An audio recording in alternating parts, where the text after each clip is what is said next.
مفتی خورشید اسعودی کے بیانات کے لیے مفتی صاحب کے آفیشیل چینل مفتی خورشید اسعودی کو سبسکرائب کریں۔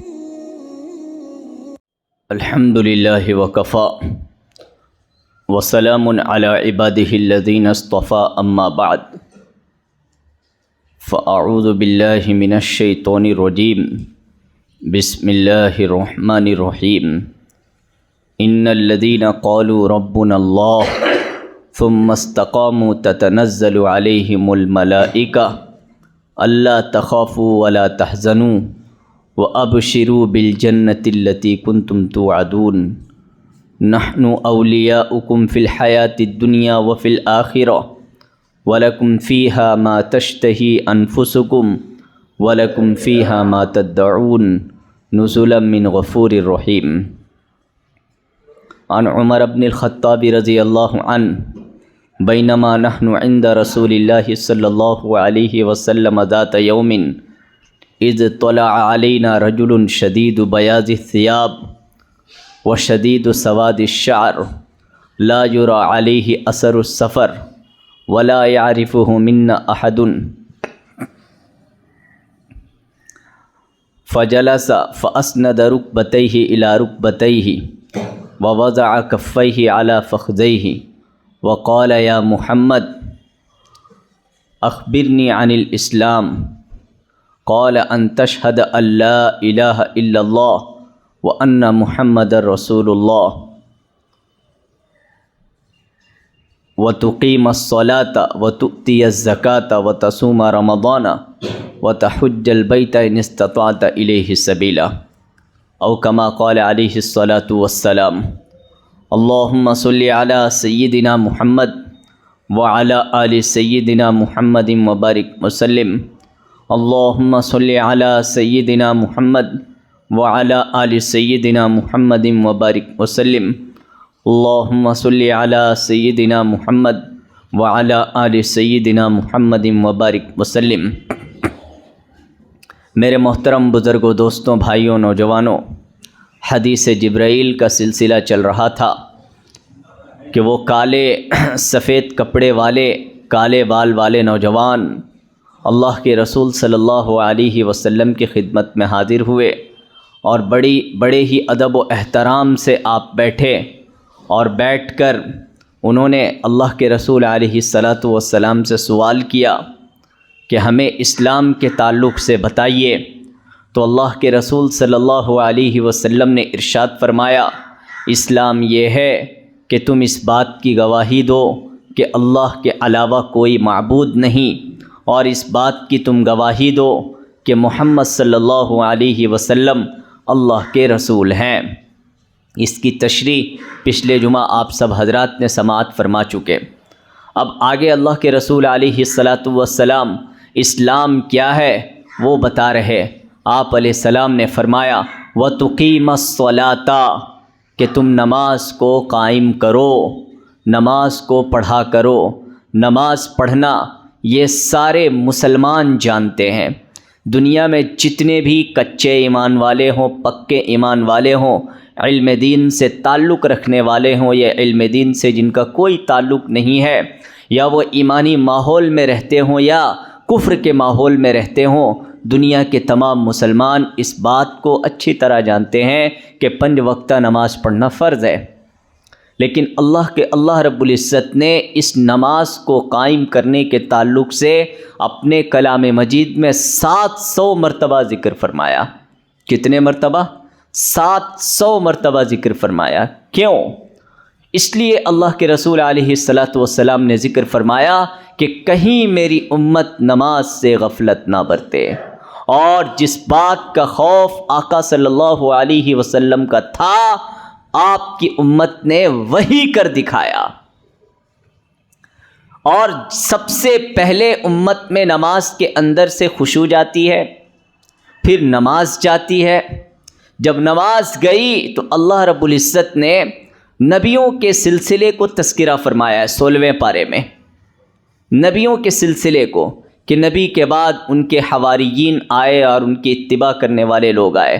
پھر اللہ نے فرمایا فَخَلَفَ مِن بَعْدِهِمْ خَلْفٌ اضاعوا الصلاۃ واتبعوا الشہوات، اس کے بعد چند ایسے ناخلف لوگ گزرے جنہوں نے نماز کو ضائع کیا اور شہوات کی اتباع کی۔ کیا فرما رہے اللہ رب العزت کہ سب سے پہلے ان کے اندر نماز گئی، نماز کی حقیقت گئی، نماز پڑھنا چھوڑا، یا نماز کو جیسے پڑھنا چاہیے تھا ویسا پڑھنا انہوں نے چھوڑا۔ پھر وہ کیا کرنے لگے؟ واتبعوا الشہوات، وہ شہوات کی اتباع کرنے لگے۔ فسوف یلقون غیا، جو شہوات کی اتباع کرے گا، جو اپنی منمانی زندگی گزارے گا، وہ عنقریب گڑھے میں جائے گا، وہ عنقریب لے ڈوبے گا۔ اس کا مال، اس کی دولت، ہاں اس کا عہدہ، ساری چیزیں جب انسان نفسانی خواہشات کے لیے ان چیزوں کا استعمال کرنے لگتا ہے، نفسانی خواہشات ہی اس کا مقصد بن جاتا ہے، تو عنقریب اس دنیا میں بھی وہ جائے گا اور آخرت تو بربادی ہے ہی ہے۔ تو اللہ کے رسول صلی اللہ علیہ وسلم نے اسلام کی مختصر تعارف کرواتے ہوئے آپ علیہ السلام نے فرمایا وَتُقِيمَ الصَّلَاةَ، کہ تم نماز کو قائم کرو۔ اور حضرت اماں عائشہ صدیقہ رضی اللہ عنہا فرماتی ہے کہ اللہ کے رسول صلی اللہ علیہ وسلم جب وفات پا رہے تھے، جب آپ اس دنیا سے پردہ فرمانے کا وقت تھا، تو آپ علیہ السلام کے کلمے سے، زبان سے 2 کلمے جاری تھے، 2 الفاظ جاری تھے کہ نماز کی پابندی کرو اور غلاموں کے ساتھ حسن سلوک کرو۔ نماز کی پابندی کرو، غلاموں کے ساتھ حسن سلوک کرو۔ کیا مطلب ہے کہ پورے اسلام کا لب لباب، خلاصہ کلام، حقوق اللہ، حقوق العباد، اللہ کے حق کو ادا کرنا ہے، بندوں کے حقوق ادا کرنے ہیں۔ تو لہذا جو نماز پڑھتا ہے، جو نماز کی پابندی کرتا ہے، اس سے امید کی جا سکتی ہے کہ اللہ رب العزت کے حقوق وہ ادا کر لے گا۔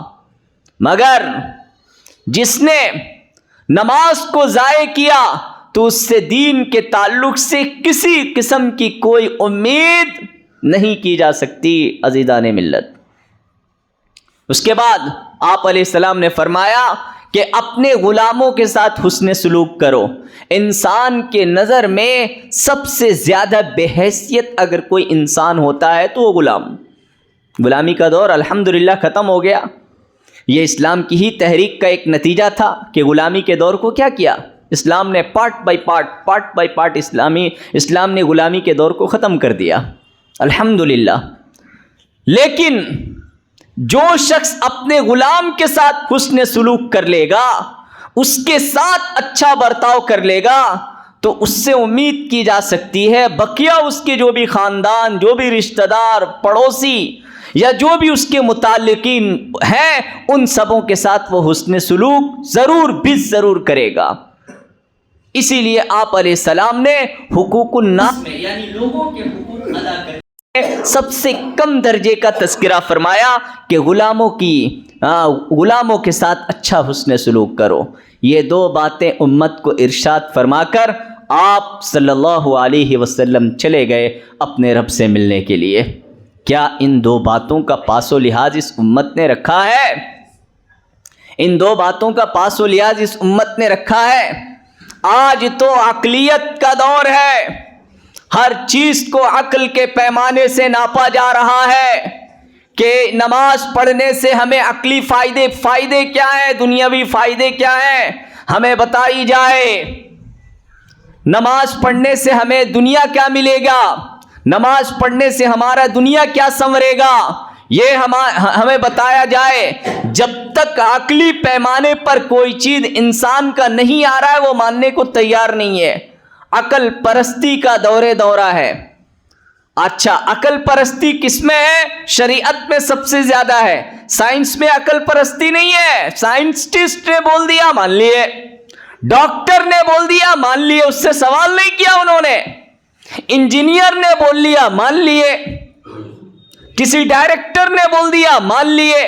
سارے کی باتوں کو عقل کے پیمانے پر تولنے کی اتنی یہ نہیں ہے۔ ہاں، مولوی صاحب نے بولا ہے یا کوئی مذہب نے بولا ہے تو پہلے اس کو اپنے عقل سے تولیں گے. ایک طبقہ اس طرح کا پیدا ہو گیا ہے. اور اللہ کا فضل ہے اسلام کے سارے احکامات عقل کے اعتبار سے عقل کے پیمانے میں آنے والا ہے. بعض چیزیں عقل کے پیمانے میں اگر نہیں آتا ہے, سمجھ میں بات نہیں آتی ہے, تو یہاں یہ سمجھ لینا ہے کہ میری عقل, میری بصیرت, میرا شعور, میرا سینس اتنا ڈیولپ نہیں ہے, اتنا آگے نہیں ہے جو ان باتوں کو سمجھا جائے. علماء نے یہ باتیں کہی ہے. اب آپ دیکھیے یہاں پر سب سے پہلے نماز اللہ کے رسول علیہ الصلاۃ والسلام نے کلمے کے بعد کلمہ لا الہ الا اللہ محمد رسول اللہ صلی اللہ علیہ وسلم کے بعد سب سے پہلے جن باتوں کا تذکرہ فرمایا ہے وہ آقا صلی اللہ علیہ وسلم نے کہا کہ نماز کو قائم کرو. اللہ کے رسول صلی اللہ علیہ وسلم نے ارشاد فرمایا مفتاح الجنت الصلاۃ ومفتاح الصلاۃ الطہور, کہ جنت کی کنجی نماز ہے اور نماز کی کنجی پاکی ہے. پاکی میں سب سے پہلے کیا بات آتی ہے؟ پاکی میں سب سے پہلے بات آتی ہے انسان اگر جنوبی ہو جائے, ناپاک ہو جائے تو وہ غسل کر لے. غسل میں 3 چیزیں فرض ہیں. نمبر ایک کلی کرنا. نمبر 2 ناک کے نرم حصے تک پانی پہنچانا. نمبر 3 پورے جسم پر اس طرح پانی بہانا کہ ایک بال کے برابر جگہ سوکھی نہ رہے. اس کے بعد کس کا درجہ ہے؟ وضو کا درجہ ہے. کہ وضو میں کتنے فرض ہیں؟ پورے چہرے کو پیشانی کے بالوں سے ٹھڈی کے نیچے تک, ایک کان کی لو سے دوسرے کان کی لو تک پورا چہرہ دھونا, ایک فرض. دوسرا فرض دونوں ہاتھ کوہنیوں سمیت دھونا. تیسرا فرض کم از کم 1/4 سر کا مسح کرنا. چوتھا فرض دونوں پاؤں ٹخنوں سمیت دھونا. یہ فرض ہے. آپ اس پر غور کریں عزیزان ملت, یہ جو غسل کا حکم انسان اگر ناپاک ہو جائے, جو غسل کا حکم شریعت نے دیا ہے, کیا یہ عقل کے خلاف ہے یا عقل کے موافق ہے؟ موجودہ عقل پرست سائنسداں کیا کہتے ہیں کہ انسان جب جنوبی ہو جائے, جب ناپاک ہو جائے تو اسے کیا غسل کرنا چاہیے؟ غسل کرنا اس کے صحت کے لیے اچھا ہے یا غسل نہ کرنا اس کے صحت کے لیے اچھا ہے؟ آپ سائنسدانوں سے پوچھ لیں, موجودہ عقل پرستوں سے پوچھ لیں, جو ہمیشہ لیب میں بیٹھے رہتے ہیں, ہر چیز کو عقل اور مشین کے موافق تولتے ہیں. وہ لیب کے موافق تول کر بتاتے ہیں. لیب میں اگر صحیح آ گیا, ہاں یہ صحیح. لیب میں اگر گڑبڑ آ گیا, یہ گڑبڑ. لیب پرست لوگ, عقل پرست لوگ, ان سے پوچھ لیں, وہ کیا بتائیں گے آپ؟ الحمدللہ تمام دنیا کے لیب میں تمام دنیا کے سائنسداں اور تمام دنیا کے عقل و شعور رکھنے والے لوگوں نے یہ کہہ دیا ہے کہ انسان جب ناپاک ہو جاتا ہے تو غسل کرنے کے بعد اس کے اندر کی جو گندگی ہے پورے طور پر صاف ہو جاتی ہے. اور شریعت نے وضو کا حکم دیا. شریعت صفائی, آج دنیا صفائی, پاکی صفائی پر بہت زیادہ ڈھنڈورے پیٹنے والی, پوری دنیا میں پاکی صفائی, پاکی صفائی, صفائی صفائی. ارے شریعت سے زیادہ کسی نے صفائی کا حکم دیا ہے. آخر وضو میں کیا دھوتے ہیں؟ چہرے کو دھوتے ہیں. وضو میں کیا دھوتے ہیں؟ دونوں ہاتھوں کو دھوتے ہیں. وضو میں کیا دھوتے ہیں؟ سر کا مسح کرتے ہیں. وضو میں اور کیا کرتے ہیں؟ دونوں پاؤں کو ٹخنوں سمیت دھوتے ہیں. یعنی شریعت نے انہی اعضاء کو دھونے کا حکم دیا ہے جو اعضاء بار بار پلید ہو جاتے ہیں, غبار آلود ہو جاتے ہیں. چہرہ انسان کا کھلا ہوا رہتا ہے, ہاتھ انسان کے کھلے ہاتھوں سے انسان کام کرتا رہتا ہے, پاؤں زمین میں لتھڑ, اور سر دھونے کا حکم نہیں کیا. اللہ چاہتے تو سر کو بھی دھونے کا حکم فرما دیتے. سر کو دھونے کی ضرورت نہیں ہے, اس لیے کہ سر کو بالیں کیا کرتی ہیں؟ غبار آلود ہونے سے سر کو بال کیا کرتی ہے؟ بچا لیتی ہے.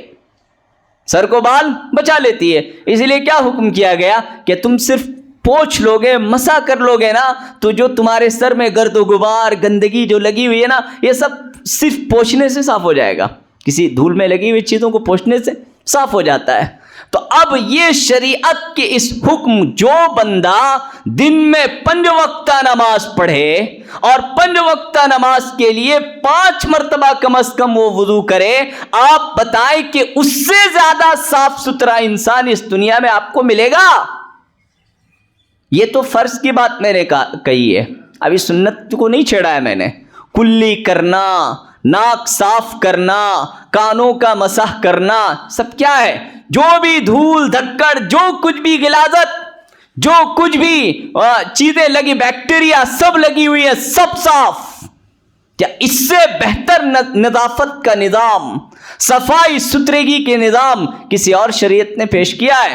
اور جب تک انسان وضو نہیں کرے گا اس کی نماز کو پڑھ نہیں سکتا ہے۔ وہ نماز پڑھنا علماء نے شدید ترین گناہ لکھا ہے۔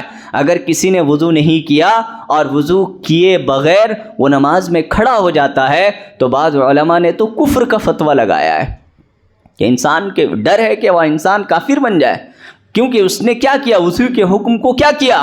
اس نے ہلکے میں لے لیا ہے، نماز کو اس نے ہلکے میں لے لیا۔ نماز پڑھنے آیا ہے وضو کے بغیر، نماز میں کھڑا ہو گیا وضو کے بغیر، صفائی ستھرائی کے بغیر اللہ کے حضور میں وہ کھڑا ہو گیا۔